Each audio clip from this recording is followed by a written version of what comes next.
Hi. I've tried to say hi like 50 times.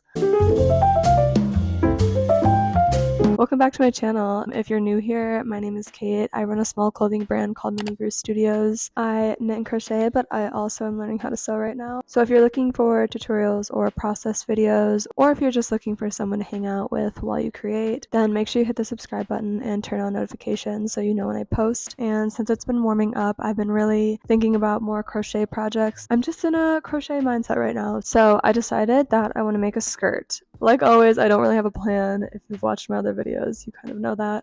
For right now, I'm thinking that I want to do something with the granny stitch, and I'll probably do a waistband with a tie to make it a bit more adjustable, and then do some funky edging at the bottom. I haven't made this specific skirt already. This isn't going to be a tutorial. This is going to be more of a process video, but I will show you everything that I do so you can replicate it if you want to. I bought this from the scrap exchange. It was $3 a hank.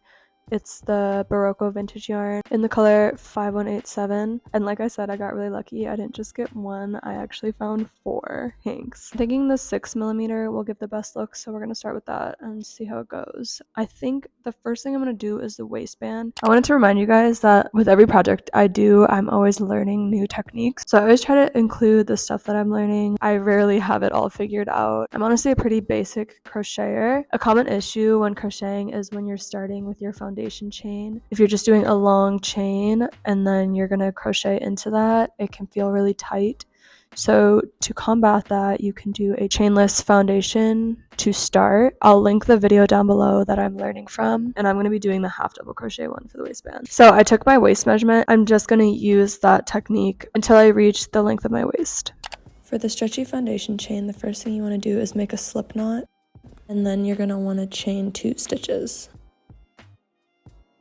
Then yarn over and insert your hook into the first chain, and then pick up a loop and you'll have 3 loops on your hook. Then we're going to yarn over and then chain 1 in the first loop on our hook, and just pull through all 3 loops, and that was our first chain. So we're just going to repeat that. We're going to yarn over, insert our hook into the chain we just made, pull up a loop, chain 1 in the first loop on our hook, and then pull through all 3. And you will continue to do that until you reach your desired number of stitches. And that is the stretchy foundation chain. So go check out the video I linked below if you're still confused. She goes through it a bit slower than I do. I just wanted to include it. And look how stretchy it is.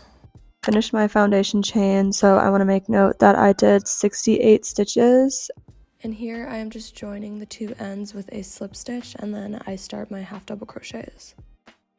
So far, I've done 2 rows of half double crochets on that foundation chain. I just tried it on now to make sure that it's stretchy enough to fit over my legs, and as you can see, it is. So I think I'm going to go ahead and do 1 more row of half double crochets, and then after that, we're going to start our granny stitches. Again, trying to be realistic here. There's a huge dip here. I think I need to chain in the beginning of the row instead of building it row by row. So I think I'm going to frog it and then redo these 3 half double crochet rows, but instead chain 2 in the beginning of the rows. So it builds evenly row by row, if that makes sense.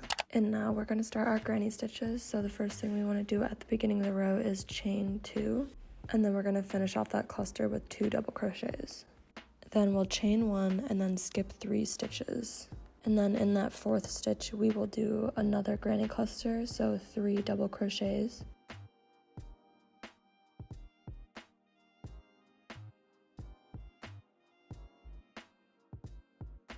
And then chain 1 and repeat that again.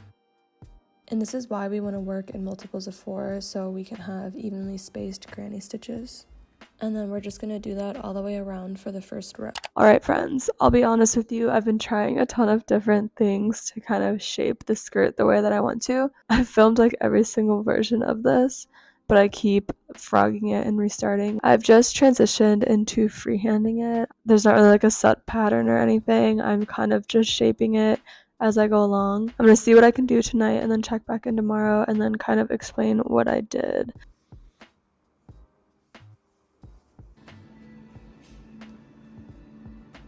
It is the next day and let's chat about what I'm doing. So like I said yesterday, I was getting a little bit frustrated last night because I couldn't figure out how to shape the skirt very well in this stitch. So I've tried a few different things. Just a side note, when I'm talking about increasing in the next couple clips, I mean doing 2 granny stitches in the same space. I tried to increase it out at 2 points on the sides, and I didn't like the way that that was looking. And then I tried to increase it out in fifths, which was going well, but it kind of gave like a little pointy effect at the end, which I wasn't really digging. So to combat that, I like offset all of those 5 points to be like in between each 5 points. That just gave way too many stitches. So now what I'm doing, which I think is actually going to work out, is I've been increasing every other row at the 5 points. Started with a normal row and then an increase row, normal row, increase row. And now I think I'm at a point where I want to just continue to do no increases. So as you can see, it's flaring out a little bit, so it's a little bit looser around the hip. It still has a little bit of a wave on the edge. I think that'll mellow out as we add more just normal rows. So far I've redone this like 5 times, so yeah, so that's where I'm at right now. I didn't do my coffee sip in the beginning of the video, so I'll do it now.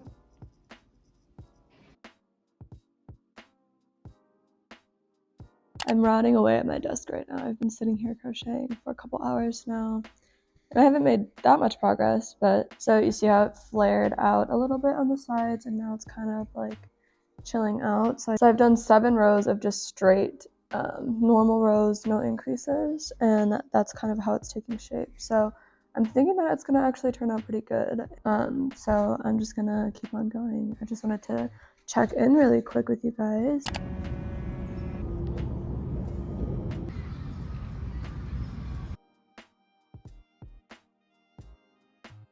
So the bad thing about crocheting at the park is that you can't really try it on.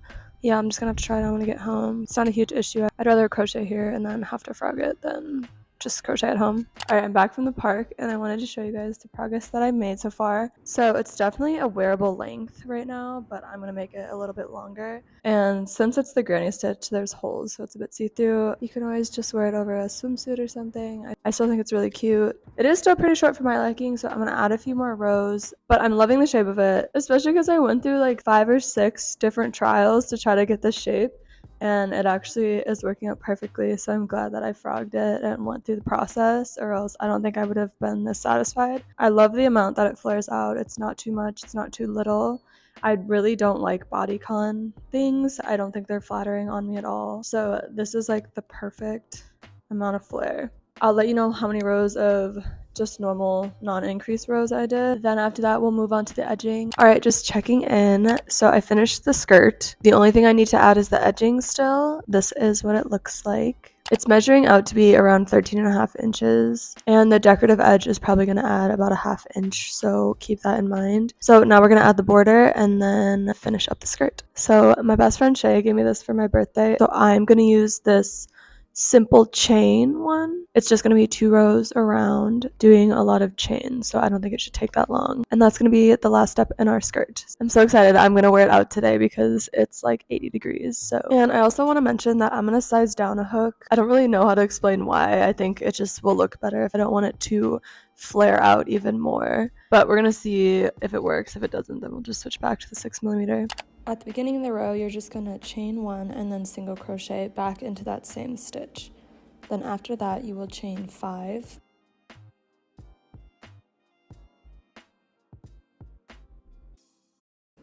Then skip 3 stitches and single crochet into the 4th stitch. Then again, you will chain 5, skip 3 stitches and then single crochet into the next stitch. I also chose this edge because it works in multiples of 4s, and we have multiples of 4s, so it kind of works out really cleanly. And this next row, spoiler, I end up frogging, but I left it in for anyone that likes the look of it. The next row, you're going to single crochet into the 1st stitch and then chain 7 instead of 5, and then you'll single crochet into the space where you single crocheted before on the last row. So pretty much the same thing, but you're chaining 7 instead of 5. And you're just going to do that all the way around.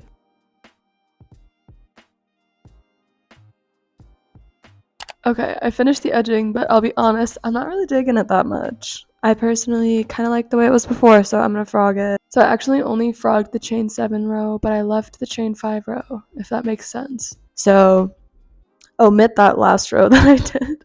This, I think, is going to be the final product. So let me tie it off, and then we'll go through a clean list of the steps that I took to get here. Alright friends, I just fastened off. Now it is time for the final reveal. And I do want to mention that I tried to keep most of my process in the video to show you guys that I don't just come up with things in my head and then produce it on the first try. There's a lot of trial and error. I want to encourage you guys to just, try new things, try new techniques. You'll always be learning things. I learn new techniques literally every single time I make something. And on this channel, I will always encourage you to kind of stretch your brain a little bit and try to make things from scratch without a pattern and see where it takes you. Find a little bit of joy in the process, even though it's frustrating. It's very, very rewarding once you get the outcome that you want. So this is how it turned out. I ended up adding the satin bow that I just ripped from some scrap fabric that I had. I was thinking of doing a different colored bow. I honestly really like the navy. It's pretty simple.